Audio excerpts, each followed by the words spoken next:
What up guys, this is Kong and today I'm going to be talking about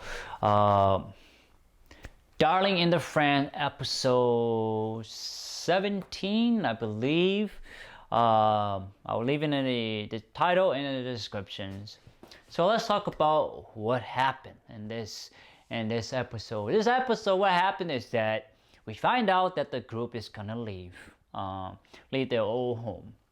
And the plant, so the group, this group 13 or squad 13 or this group of teenager, Kuroko and Mitsuru have decided to get married after the whole debacle from the last episode. And you see it in the end of the last episode, they slept together. So we assume that they had intercourse, they had sex, because obviously the guy was up, he was in his short boxer, she was in full clothes, and they were, and Hiro said, hey, they want to get married. And this group set up, they did a lot of painting, they made a dress, the girl made a dress for the bride, and the guys get dressed, and they set up a ceremony and that sort of stuff. And it was really, really, really sweet and genuine. It was like, wow, these kids are gonna get married at such a young age. They're probably like maybe, I want to say 13, I want to say 15, 16, about that, around that age. They're really, really young, and they're getting married. It was really sweet. It was sweet because they know that they're gonna die eventually. So that was really, really, really, really it captured my attention, because we are bound to, like I keep saying, we're bound to die eventually. So they get the ceremony, and they're preparing for this marriage, this ceremony. And then I guess you can say the government, or the Papa or Dr. Fran, the security squad came in and just ruined it. It's just a really party crasher, even in my eyes, you tell. And then they took away the two couples, and what happened is that they got their brainwash. They got brainwashed, and then because when the group go back and meet them, they're like, who is she? Who is him? And they're like, the squad be like, what's going on? But then you see Kuroko actually had the ring, I guess the handmade ring, the twisted ring, and then she see the bloom, the falling leaf, and she might have, I think something might have like triggered her memory, because we have seen that trigger with Hiro and 02. So that erasing the memory is only temporarily, in my eye, it's only temporarily, because our real memory cannot be erased no matter what, because that is such a profound memory, especially when you are married to the person you love. You don't tend to forget that day that you got married, or that person you love. You just don't. You don't forget that kind of moments and event in your life. So that's why Hiro and 02, their memory came back. It was buried deep inside, so it was still there. It just need to be wakened again. So I don't know about Mitsuru, but Kuroko, I think she may get the memory back a little sooner than her partner. So the whole ceremony was beautiful. I love that. It was really it's kind of a somber way, because they're getting married and they're leaving the life behind. They're starting a new life. It's like beginning a new journey. So I really like that theme for that part of the ceremony. And then let's talk about let's talk about Hiro and Ichiko. Oh no, I'm talking about 02 and 02 and Hiro.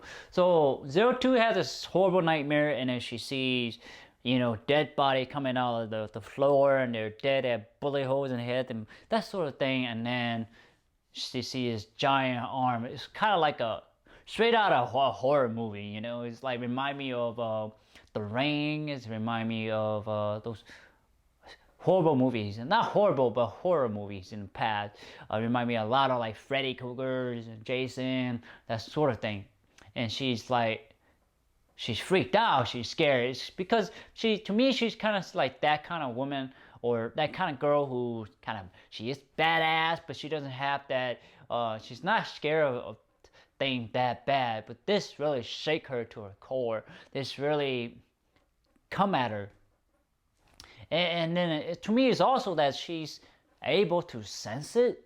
So to me, I feel like she has some kind of telepathic or physical connection to the earth, or to the planet they're living on, or to this being that's living under the planet. So I think she has some connection with this thing, or with this sentient being that's out there. And then she's also painting. She's drawing those. She's trying to finish up the book that she had when she was younger, and the princess, and then the wedding. And to me, I think that's kind of a foreshadowing that these two couples, Hero and 02, gonna get married eventually, because these two couples are bound to be together. They love each other, and yet they're sharing the bedroom. When you are a couple and you're sharing a bedroom, that's usually mean that you love each other, you want to be each other, and you are eventually will go to that point where you can get married, be together. So they're already at that point. It's just like when the marriage is gonna come is we don't know, because there's more things gonna happen that would affect the squad. So I thought that was really interesting, and she still hadn't had that happy moment. And I like to see what the book is about. What the last picture, the last painting, or the last drawing that 02 did. I hope that they get married at the end. That will be a beautiful ending for the series, because you want to. I, as a person, want to see them get married as a couple, because they're meant to be together. They seem so a perfect match. I don't know about you guys, but I can tell when they're a perfect match. When they laugh, when they hold hands, when they look at each other, that sort of thing. There's a lot of indicator of a couple who are meant to be together. But that's for another video, all right? And then also, I want to also talk about one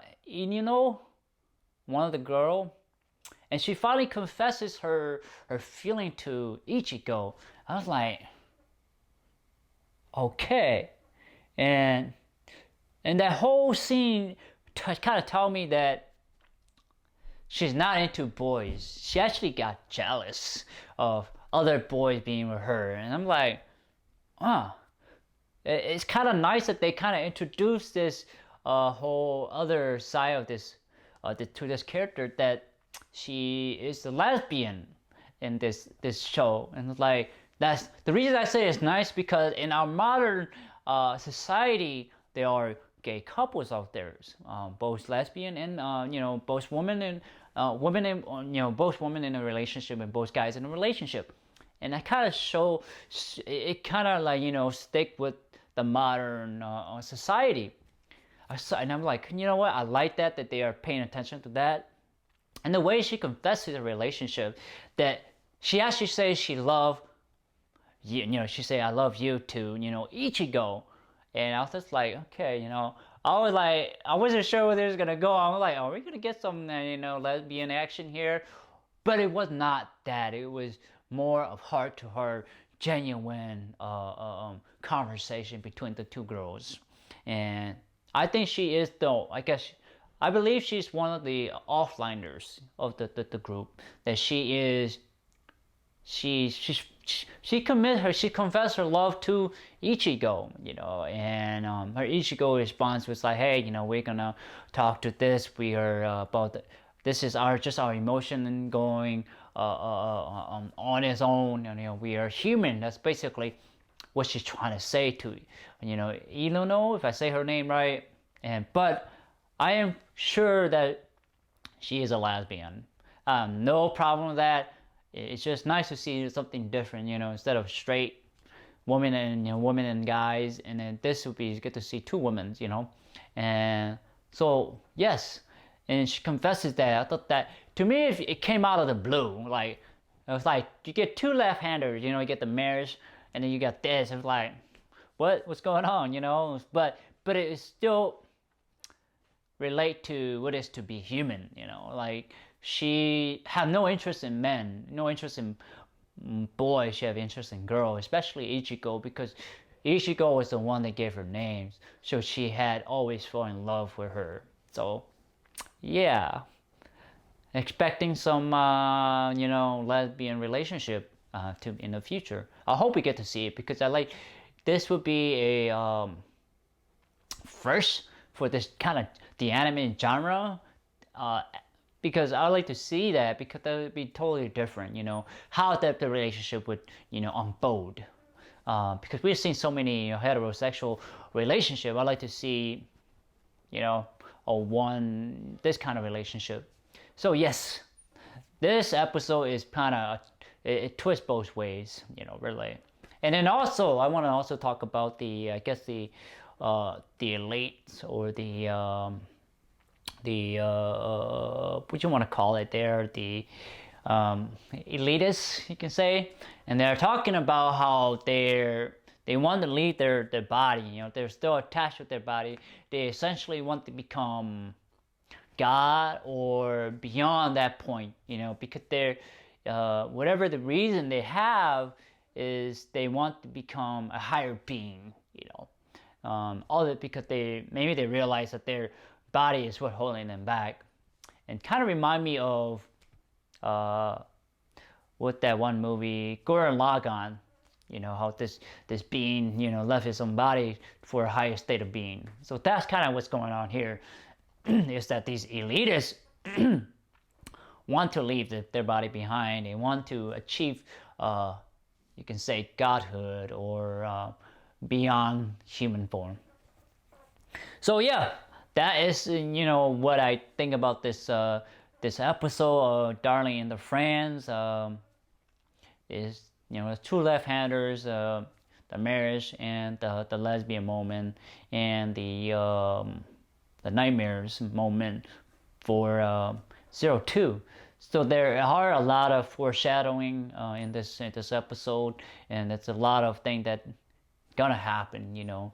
It's gonna be a journey for our squad, really, emotionally and mentally and physically, both, because that's what it is to be human. You know, you're gonna have that roller coaster ride throughout your life, and that's what this show is all about: the human experience, the human condition.